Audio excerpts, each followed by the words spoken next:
तो हम लोग भगवद गीता के चौथे अध्याय के 18वें और 19वें श्लोक को देखने का प्रयास करेंगे। 18वां श्लोक। कर्मण्य कर्म यः पश्येत् कर्मणि च कर्म यः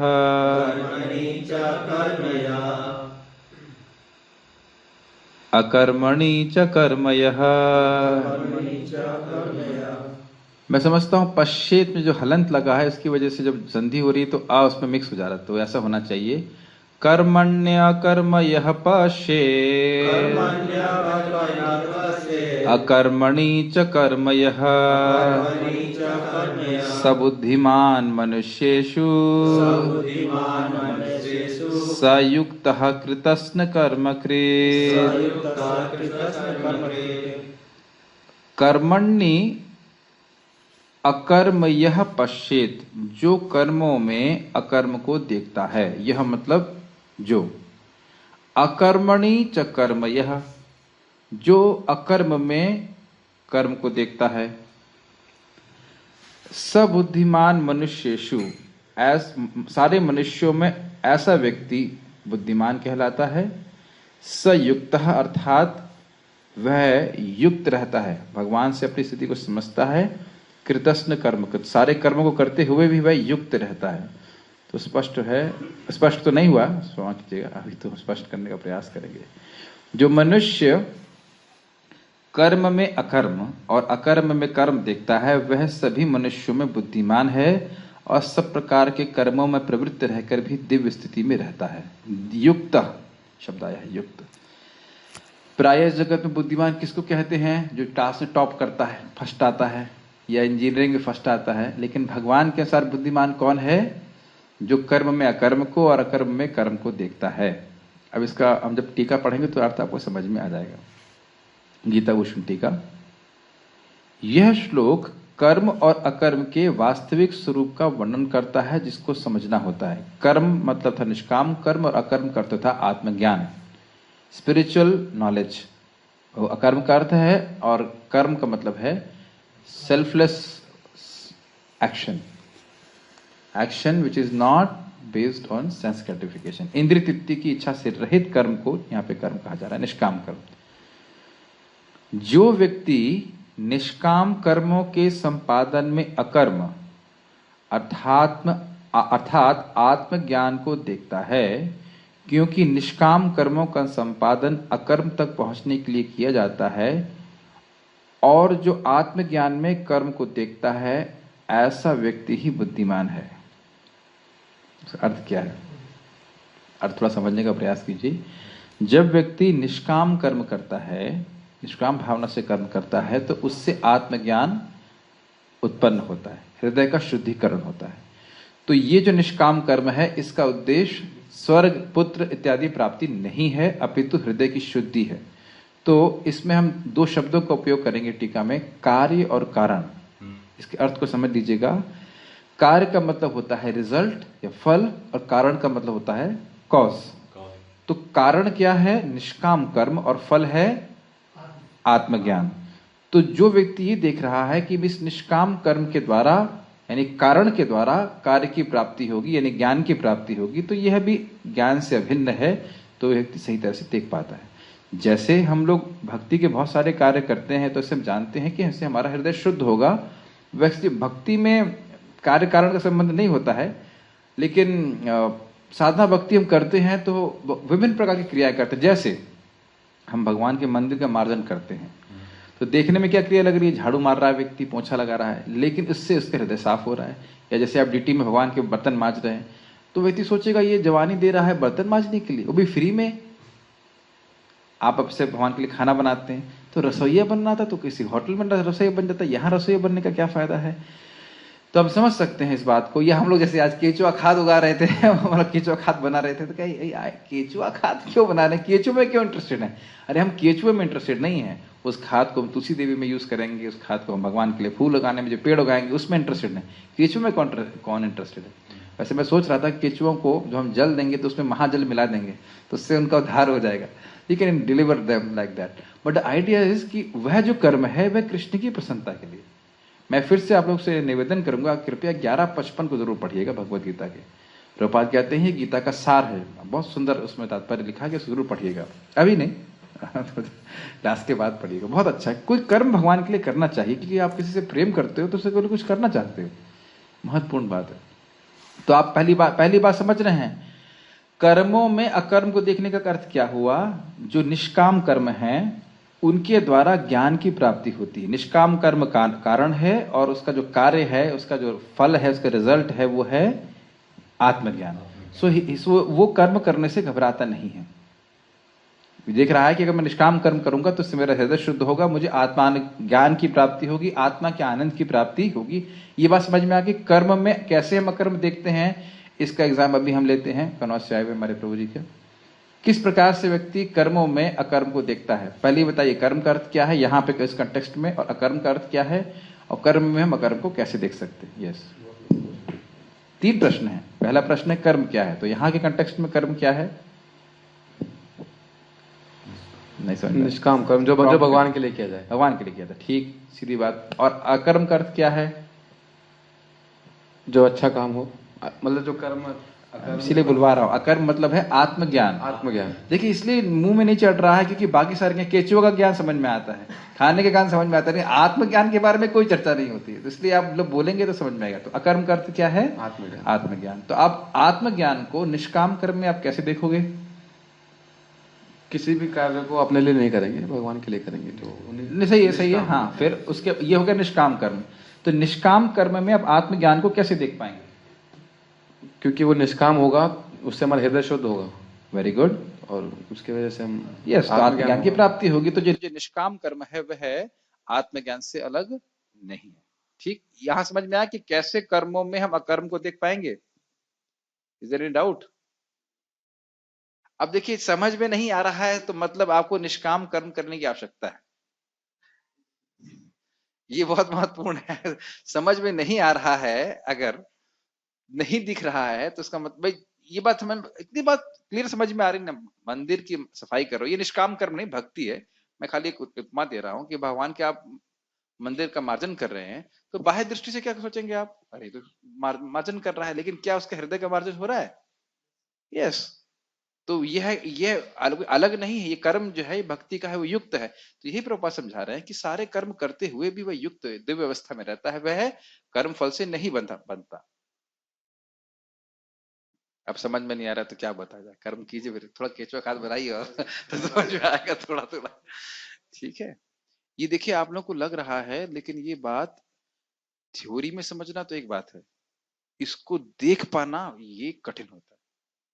और जो प्राय जगत में बुद्धिमान भी है वह नहीं समझ पाता इस बात, किस प्रकार से भक्त लोग किताब बेच रहे हैं। महाराज जी बता रहे थे, कह रहे थे कुछ लोग कहते हैं किताब बेच रहा तो कर्म है, ये भगवत गीता जो बेचना है ये कर्म है।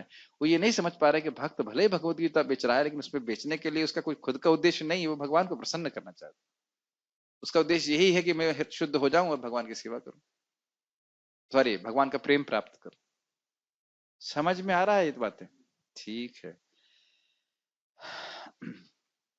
आत्मज्ञान में कर्म को कैसे देखता है, जब मैं व्याख्या पढ़ूंगा आगे, इसकी और व्याख्या कर रहे हैं बलदेव विद्याभूषण, समझ में आ जाएगा। जो मुमुक्षु है वह हृदय के शुद्धिकरण के लिए क्रियमाण कर्म को, थोड़ा टफ लैंग्वेज है, ज्ञानाकार देखता है, क्योंकि इस कर्म का लक्ष्य ज्ञान होता है। कर्म में अकर्म अर्थात कार्य अपने कारण में निहित है। मुझे पता था ऊपर से चला गया, थोड़ा समझा देता हूँ। ज्ञानाकार मतलब ज्ञान के स्वरूप वाला दिखाई पड़ता है, तो ये तो हमने समझा दिया। जो व्यक्ति मुक्त है वो जानता है मैं निष्काम कर्म करूंगा, अपने कर्मों को भगवान से जोड़ दूंगा, मैं भक्ति की लैंग्वेज यूज कर रहा हूं, तो स्वाभाविक रूप से आत्मज्ञान मुझे प्राप्त हो जाएगा, मैं भोग की वासना से मुक्त हो जाऊंगा।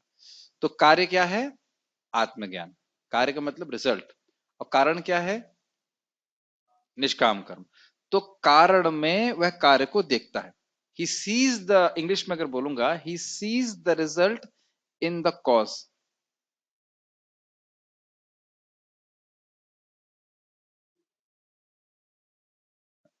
रिजल्ट और इफेक्ट एक ही बात है, he sees the effect in the cause. इतनी बात समझ में आ रही है? कार्य को कारण में देखता है, समझ आ गया? ठीक है। ये थोड़ा पहली बार सुन रहे हैं शायद, इसलिए कठिन हो रहा है। कार्य मतलब होता है इफेक्ट, कारण होता है कारण। कार्य का मतलब होता है इफेक्ट, रिजल्ट। कार्य मतलब काम होता है, तो काम कौन करता है? किसी कारण से तो कार्य होता है, ये बात ठीक। और जो ज्ञान को कर्माकार देखता है, अर्थात कर्म का एक रूप देखता है, क्योंकि कर्म ही ज्ञान प्राप्ति का साधन है। अकर्म में कर्म है, अर्थात कार्य में कारण अवस्थित है, ऐसा व्यक्ति बुद्धिमान होता है। इसको समझने का प्रयास कीजिए, थोड़ा सा ठंडे दिमाग से समझना पड़ेगा। ज्ञान को कर्माकार देखता है, यानी कि ये जो कारण है इसका एक फल है ये ज्ञान। ये जो कारण क्या है? कर्म, निष्काम कर्म का फल है आत्मज्ञान।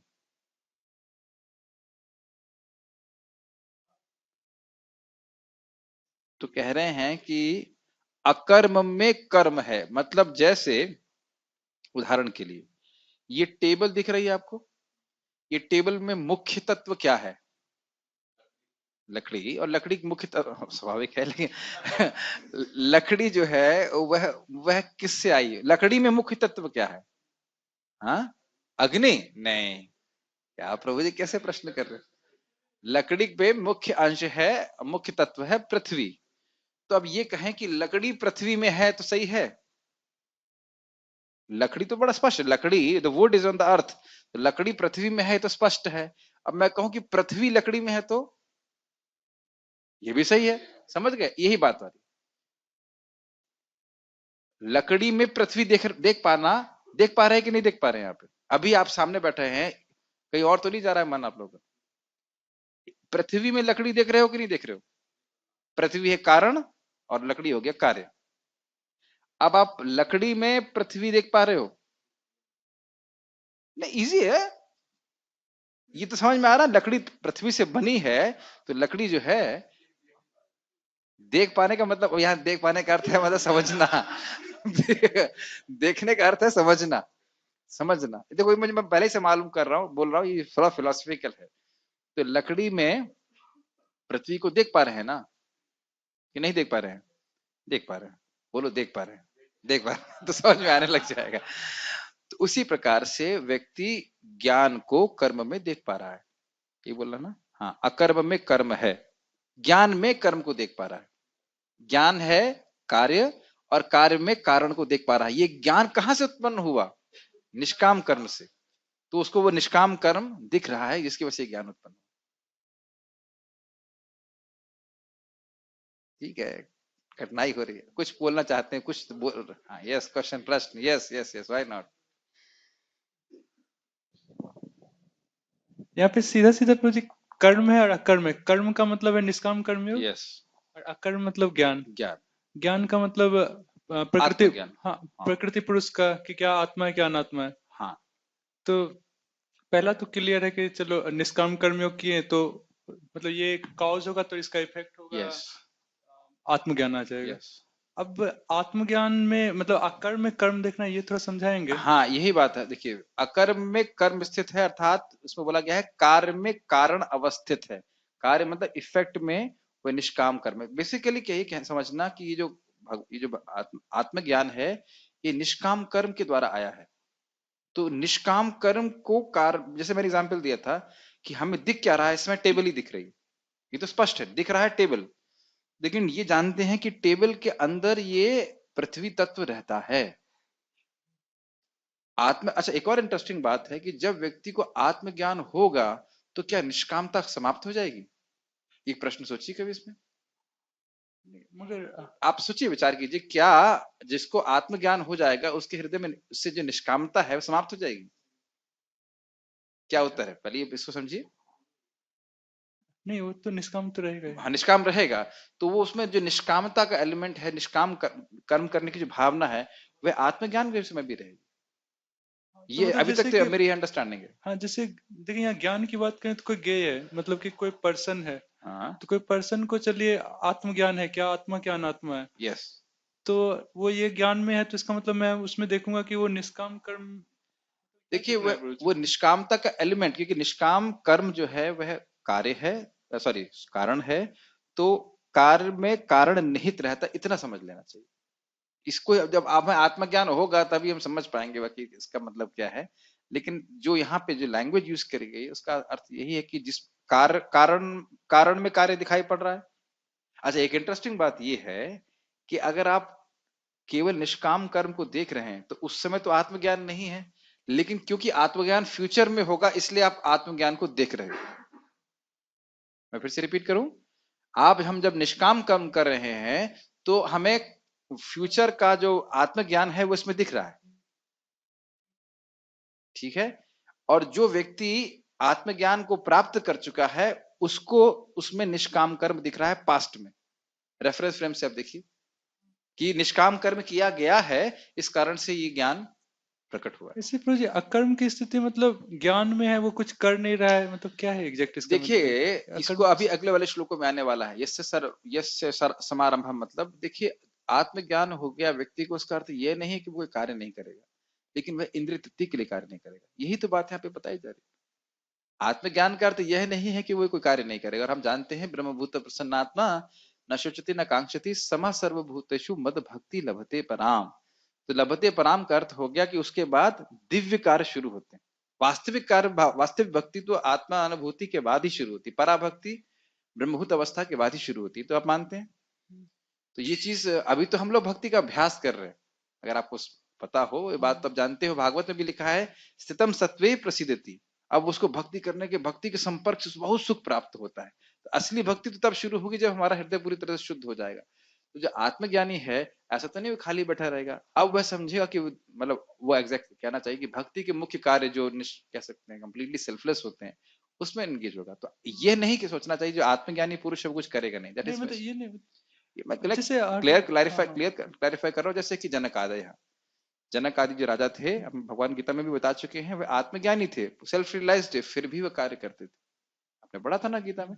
और युधिष्ठिर महाराज, सब लोग आत्म स्वरूप सिद्ध व्यक्ति हैं। रामानंद राय जी क्या वो स्वरूप सिद्ध नहीं है? सब लोग स्वरूप सिद्ध हैं, लेकिन बाह्य रूप से वो कार्य करते ही है। ऐसा नहीं सोचा जाए कार्य नहीं करते।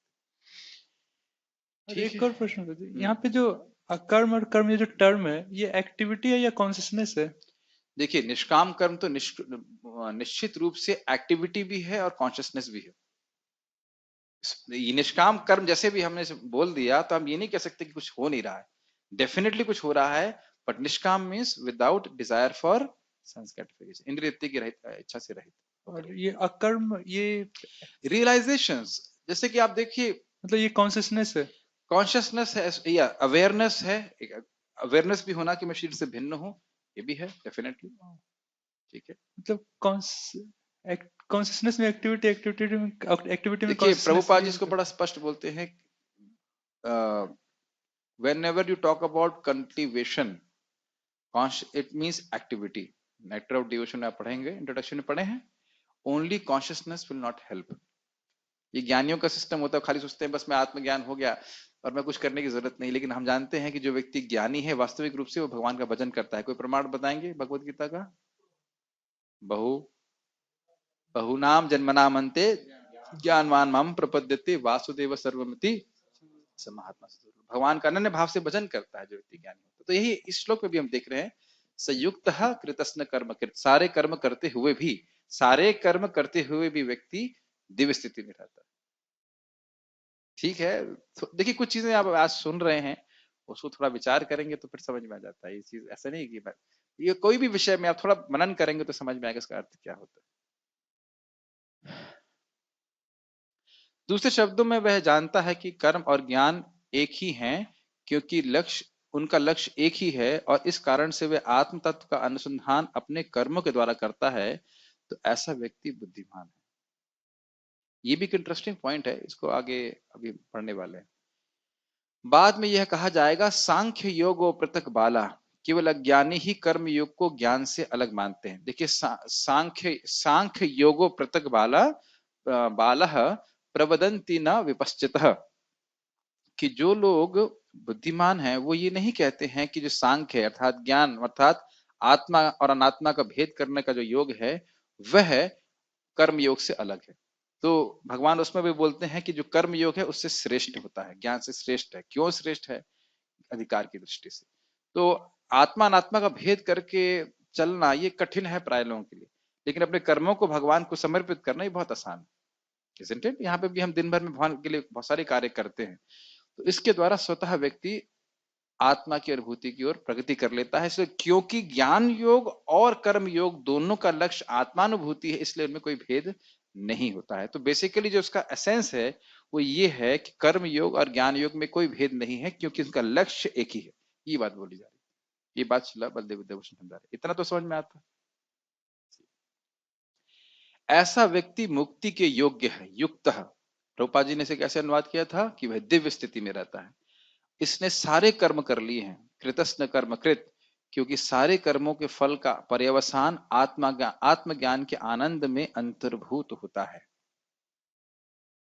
ठीक है, इसको समझ में नहीं आया होगा।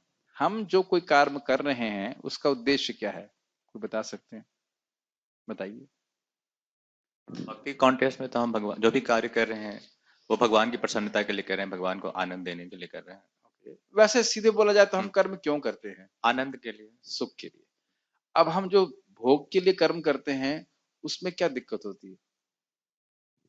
वो क्षणिक सुख होता है और बाद में फिर वो विष Very के तुल good. बन जाता है। Very good.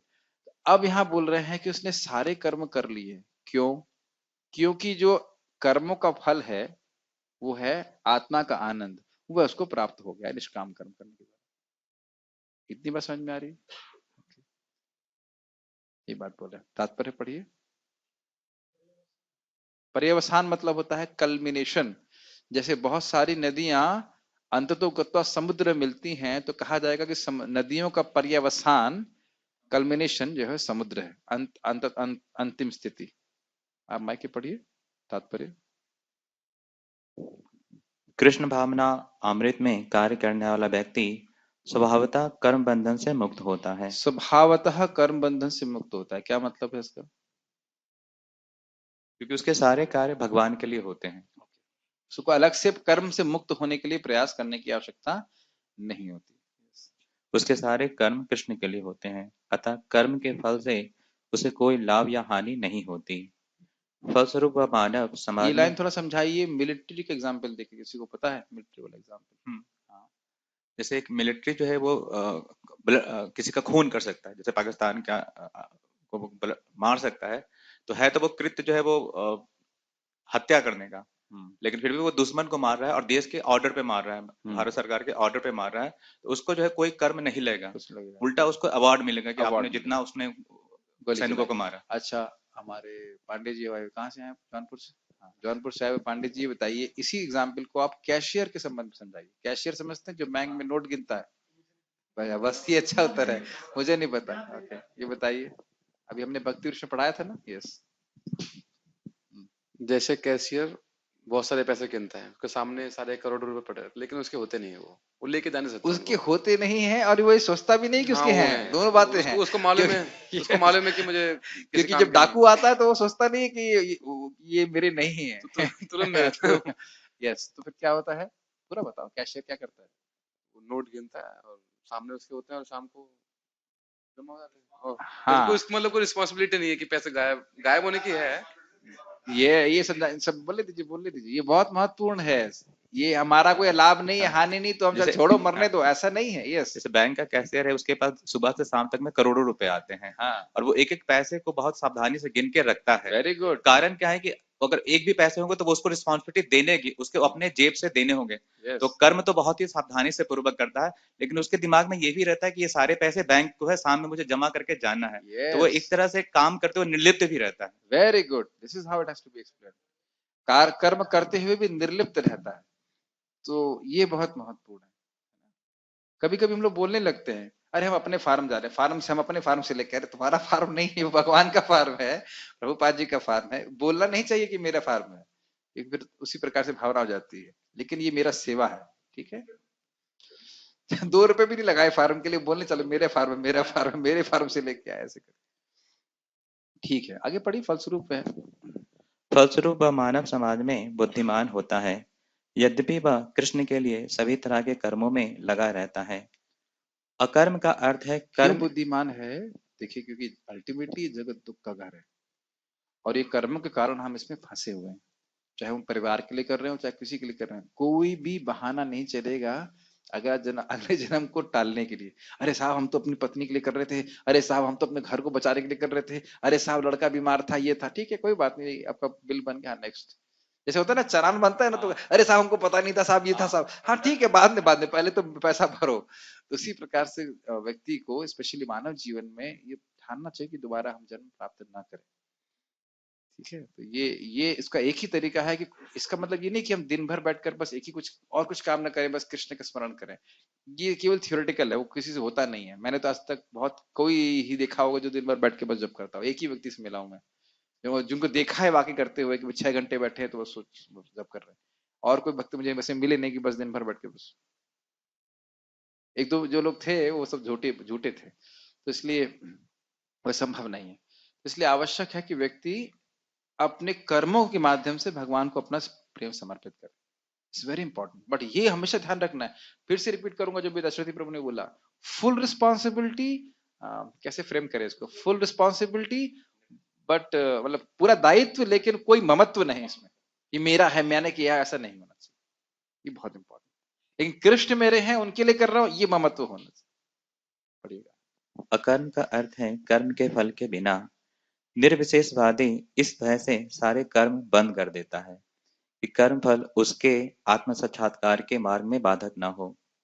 किंतु सगुणवादी अपनी इस स्थिति से भली भांति परिचित रहता है कि वह भगवान का नित्य दास है, अतः वह अपने आप को कृष्ण भावना अमृत के कार्यों में तत्पर रखता है। इसको थोड़ा समझ लीजिए एग्जाम्पल से। जैसे मैंने बताया था अभी, कुछ लोग कहते हैं भगवत गीता को बेचना है, ये तो कर्म हो गया, ये तो पैसे का लेन देन हो गया, इससे आप बंध जाओगे। तो क्या हम इससे बन जाएंगे? नहीं।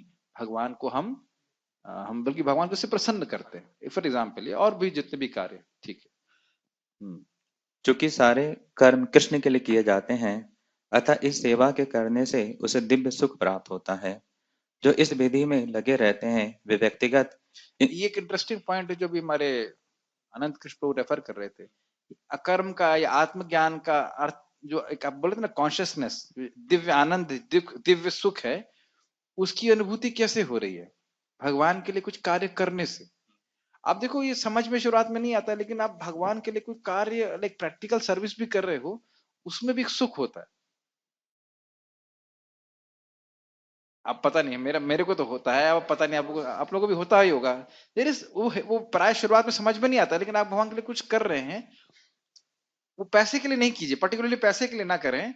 तो देयर इज सम टेस्ट। जैसे मैंने भुवनेश्वर प्रभु को पूछा कि आप इतने साल से एक ही सेवा कैसे कर रहे हैं रोज ना, बिला नागा बीमार भी पड़ते होंगे, लेकिन रोज कुकिंग करना एक टाइम से क्यों करते हैं? तो उन्होंने बहुत सुंदर उत्तर दिया कि देखिए, अगर किसी को कोई कार्य करने में रस प्राप्त होता है तो वह उसको चेंज नहीं करना चाहता। बहुत गंभीर उत्तर है, क्योंकि इतने सालों से सेवा कर रहे हैं। मैं समझता हूँ 15 साल से ना 20 साल से, कब से, बहुत समय से कर रहे हैं। विभु चैतन्य प्रभु हाँ, कितनी छह वृद्धावस्था में छह बार जो है भोग लगाते सेवा थे। कर रहे थे। ये जैसे कि अभी हम माधवेंद्रपुरी पाद जी का उदाहरण सुनते हैं। अब आप, वो तो महान भक्त हैं, भजनानंदी साधु थे, और वह यहाँ से चंदन लेने के लिए गए बंगाल में। कौन सी ट्रेन पकड़े थे उस टाइम? वो पैदल पकड़े थे। तो बोले थे उसमें जो दुख था वो दुख ना गनीला, वो दुख नहीं गिने उसको, क्योंकि कृष्ण की सेवा करने की इच्छा थी। एक छोटा एग्जाम्पल आपको और दूंगा। यहाँ पे प्रभुपाद जी के शिष्य हैं गुणानवा प्रभु, ऑस्ट्रेलिया में रहते हैं। तो वो बता रहे थे कि जब यहाँ मंदिर का कंस्ट्रक्शन चल रहा था तो वो सीमेंट के बैग गिन रहे थे। तो उन्होंने प्रभुपाद से पूछा, प्रभुपाद जी बाकी भक्त लोग हरे कृष्ण जप रहे हैं, मतलब और माला कर रहे हैं, कुछ कर रहे हैं, और मैं सीमेंट के बैग गिन रहा हूँ, तो मैं से क्या करूं, ये क्या करना चाहिए? तो प्रभुपाद ने कहा, यह शुद्ध भक्ति है। तो क्या प्रभुपाद जी ने उनको प्रेरणा देने के लिए बोला कि भाई कोई ये नहीं बोलूंगा तो ये सीमेंट बैग कौन गिनेगा? क्या उत्तर है?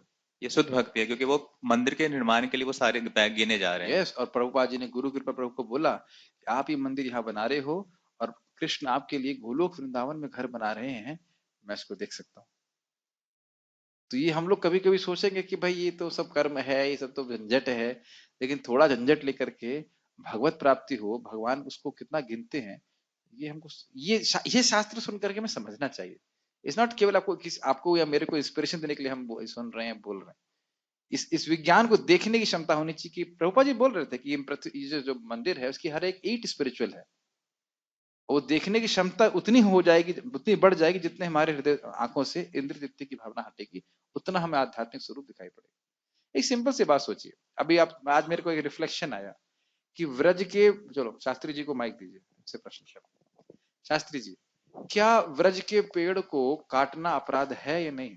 हाँ, बहुत बड़ा अपराध है। बहुत बड़ा अपराध है। और व्रज के पेड़ में जीवामृत डालना सेवा है या नहीं है? जीवामृत कोई खाद डालना जिससे वो अच्छे से उगे, सेवा है कि नहीं? हाँ, सेवा है। अब आप कहेंगे ये तो कर्म है। अब वो समझ में, आप देख रहे थे आपने कितनी बड़ी सेवा किया उस दिन। अगर आपने ये देखा कि ब्रज का पेड़ है और ये महान कोई जीव है जो ब्रज के पेड़ के रूप में प्रस्तुत हुआ है, उसको जैसे हम यहाँ वैष्णव सेवा करते हैं ना, खिलाते हैं, ऐसे ही मैं इनकी सेवा करूंगा तो मुझे आशीर्वाद प्राप्त होगा। हो गए ना चेतना आपकी चेंज? समझ में आ रही बात? आप लोगों को विश्वास नहीं होगा, विश्वास नहीं, से बड़ा आश्चर्य की बात है, गौर किशोरदास बाबा जी महाराज कितने बड़े भजनानंदी थे, आप जानते हैं ना? उनको 200 रुपए किसी ने दिए और ने क्या किया, मैं ये नहीं आ रहा दोनों में से कहा, लेकिन या तो ब्रज या तो मायापुर में जो गाय हैं उनको रसगुल्ले खिलाए। सोचिए कि आप कहेंगे गोपालन है कि कर्मकांड है या जो भी कुछ सोच सकता है, लेकिन गायों की सेवा कितना भगवान को प्रसन्न करती है। ये चैतन्य चरितामृत में जब सनातन गोस्वामी को शिक्षा दे रहे हैं तो उसमें एक आता है गायों की सेवा, यह भी भक्त के लिए बहुत महत्वपूर्ण है। एकदम इसमें लिखा है वैष्णव सेवा, गो सेवा, ये सब कुछ। तो मैं खाली ये बोल रहा हूं कि इन सभी का संबंध भगवान से जोड़कर देखना चाहिए।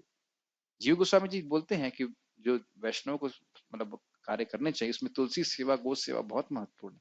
और सेवा करता आप जानते हो, सेव्य को सुख देना। तो गाय को खिलाने के लिए दीजिए, या उनको यहाँ पे गाय को क्या कहते हैं उसको, खुजली कीजिए, ऐसे करके। मैं खाली पॉइंट ही कह रहा हूँ कि भले ही बाह्य दृष्टि से कर्म लगते हैं, लेकिन ये भगवान को प्रसन्न करने वाले होते हैं, हमारी अविद्या के नाश करने वाले होते हैं। जो ये ऐसा देख पाता है वो बुद्धिमान। ठीक, पढ़िए।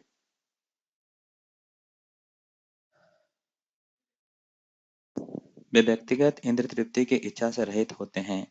कृष्ण के प्रति उसका नित्य दास्य भाव से उसे सभी प्रकार के कर्म फल से मुक्त करता है। कृष्ण के प्रति उसका नित्य दास्य भाव, हाँ, उसे सभी प्रकार के कर्म फल से मुक्त करता है। बहुत छोटा सा इंटरेस्टिंग एग्जाम्पल है। अगर हम किसी असुर की सेवा करते हैं तो क्या वह भक्ति है? आप लोग ना बोलते रहे यार, अब क्या सोचते हैं मैं इतना आसान प्रश्न करूंगा? क्या किसी असुर की सेवा करना भक्ति है? कोई तो मेरा समर्थन करो। सब कृष्ण लीला भूल गए कोई? शास्त्री जी, हाँ तो अरे कौन सी कॉन्शियसनेस से कर रहे हो तो समझ में आ रहा है, लेकिन कोई लीला से उदाहरण याद आ रहा है? अक्रूर जी, आपको पता नहीं है अक्रूर जी कंस की सेवा क्यों कर रहे थे? अरे अब तो बताओ, कुछ लीला नहीं सुन रहे आप लोग, लग रहा। क्योंकि भगवान का दर्शन उनको प्राप्त होगा, इस कारण से। बाह्य रूप से वो भले ही अक्रूर की सेवा कर रहे थे, सॉरी कंस की सेवा कर रहे थे, लेकिन हृदय में यही अभिलाषा है। इसलिए जब भगवान को लेने जा रहे हैं तो उनको याद आ रहा है कि भगवान तो जानते हैं कि मैं किस लिए कंस की सेवा कर रहा था, उसका साथी नहीं था, वो तो बाह्य रूप से मैं कार्य कर रहा था बड़ा। इसीलिए क्यों कर रहा है कोई कार्य, ये बहुत महत्वपूर्ण है देखने के लिए। एक श्लोक और देख सकते हैं या आप लोग थक गए? अभी टाइम, तो हम श्लोक देखते। ये समझ में आया? कुछ मैं रिवाइज करा देता हूं। जो व्यक्ति देख रहा है कि मैं निष्काम कर्म का संपादन करूंगा, उसके द्वारा मुझे आत्मज्ञान प्राप्त होगा, ऐसा व्यक्ति बुद्धिमान है। ठीक है।